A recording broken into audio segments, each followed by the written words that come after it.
Hi, I'm Cristina Smith, creator, along with my brother, puzzle master Rick Smith, of the Yoga for the Brain series of profound philosophy and what some people call really fun puzzles.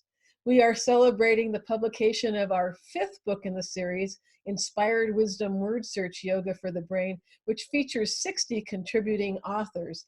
We're celebrating by interviewing some of them, and today we have with us author of puzzle number 14, The Mystery in Silence, and co-author of the Word Search Sage Yoga for the Brain, my longtime mentor, Ingrid Coffin. Hi, Ingrid. Please tell us a little bit about yourself. Hi, Christina.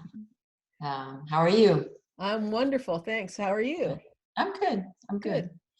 So about myself, I really am driven by a few things. There's a thread that runs all through my life, and it stays the same. I love creating beauty. That's very important to me. I create homes and living spaces, take old, awful-looking things and make them beautiful.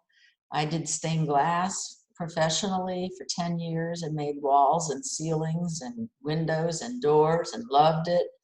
I love nature. I'm really into nature and sustainability and creating beauty in gardens and just really, I love nature. That's where I find mysticism is in nature. That's where it comes from, or it's most invigorated, okay? And I also love sharing what I've learned. And I've done that for 40 or 50 years. And I wrote a correspondence course in magic and mysticism. I established a community, Blue Sky Ranch community, which you know very well. It's a metaphysical community that I enjoy immensely because it's on 80 acres in nature. It's beautiful. It's a place where people can work on themselves. And I think working on yourself you're your finest puzzle, really. Every person has a puzzle to do. It's called evolution. And working on your puzzle is your task, okay? And your fun. And I also send out meta thoughts once a week, so people can see that if they want to look at my website. And then I work puzzles. Yay. So you wrote your puzzle in this book is called The Mystery in Silence. And as really a great mystic, can you talk about the power of silence and the importance of silence? Yeah, sure.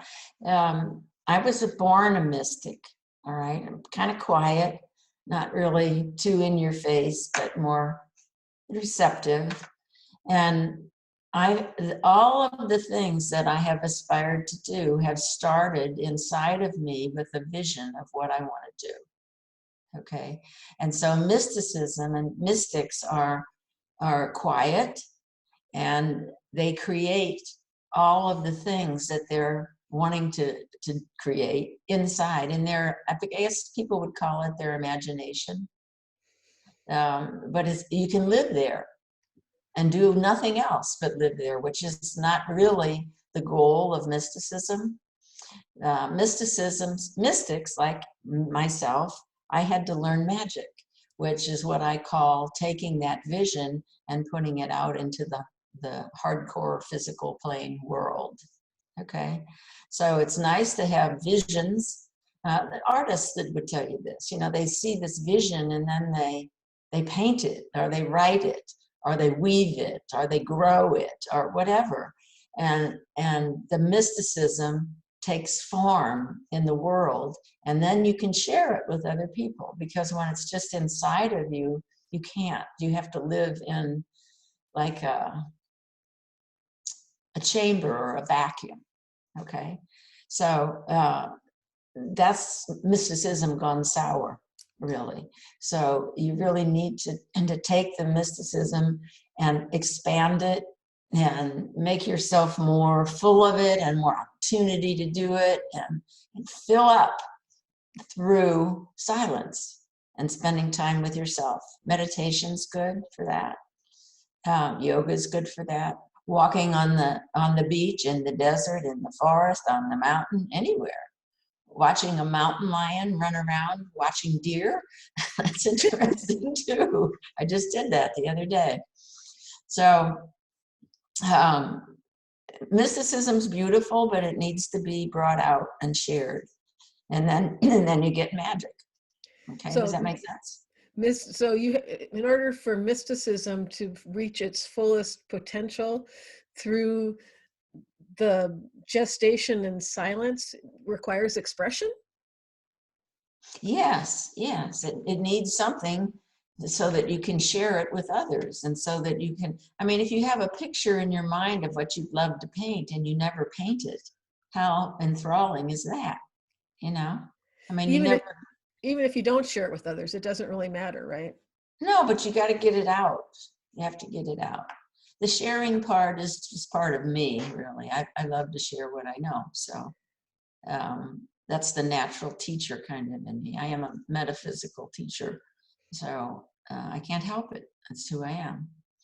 And but my origination of everything comes from inside of me, and because I'm a mystic. I had to learn magic, which is it's an interesting adventure, learning magic. Well, as long as you make it fun, that's what makes it magic, right? Oh yeah, and it is fun. It's a lot of fun, really a lot of fun. And I know that one of the examples of how you took all of your mystical explorations and inner silence and connecting with your source and brought it out into the world was the tarot guide you wrote, right? Yeah, I did. I have one I can show you here.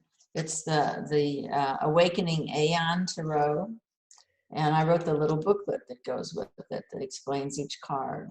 And I wrote it with Marcia O'Hara. She did the artwork in here, and I did the writing. And she was a member of the community also, one of my students. So, and it's great. You know, I had a goal with this book. I wanted the tarot to be positive because I saw too much negativity in some other decks, and I wanted positivity. So I wrote it that way. And it's brilliant. It really is. Oh, thank you. Thanks. I mean, I continually remember what you wrote for the Chariot being seek consciousness as if it were the Holy Grail because it is. Right. That's awesome. So Yeah. thank you so much for that. Oh, you're very welcome. So what kind of puzzles do you like to do, Ingrid? Well, all of my life, as early life, I did jigsaw puzzles. I loved jigsaw puzzles. Okay, and then I got into the puzzles of people. Right, I even did this. I have to show you this. This says, "You are the finest puzzle in your life. Enjoy putting yourself together." And so I loved helping people put themselves together because I did it for myself, and then I wanted to share it. And then you said, "Hey, why don't you write some books, some pages for Word Search Sage?" And I thought, what is that? Because I had never really done crossword puzzles per se. You know, when you explained to me that no, it wasn't a crossword puzzle. It was a word search puzzle. And so I went, okay, I'll do it. And I've done this book, I've done it about at least 3 times because I love it. I do it every day, a little bit. I think it really makes your mind sharper, you know, and it also, if you're stuck somewhere, it gives you something to do. So I carry one around in my car. And if I'm waiting at a doctor's office or, you know, for whatever reason, waiting for somebody to get to their appointment, I've got something to do that's interesting. And the content of all of your books are great. The content's great, you know, I mean, all of them. And so you learn something, you can't help it. Well, thank you. I appreciate it. And thank you so much for helping me to continually evolve in solving the puzzle of me. I really appreciate it. Well, you do a great job. You really do. Well, thank you. And if you want to do the Mystery of Silence puzzle or any of the other wonderful 60 puzzles in the book, Inspired Wisdom Word Search Yoga for the Brain, you can pick up your copy at Amazon.com, Target.com, BarnesandNoble.com, or walk into a bookstore anywhere and ask for it by name. Thanks so much. Bye. Thank you. Bye-bye.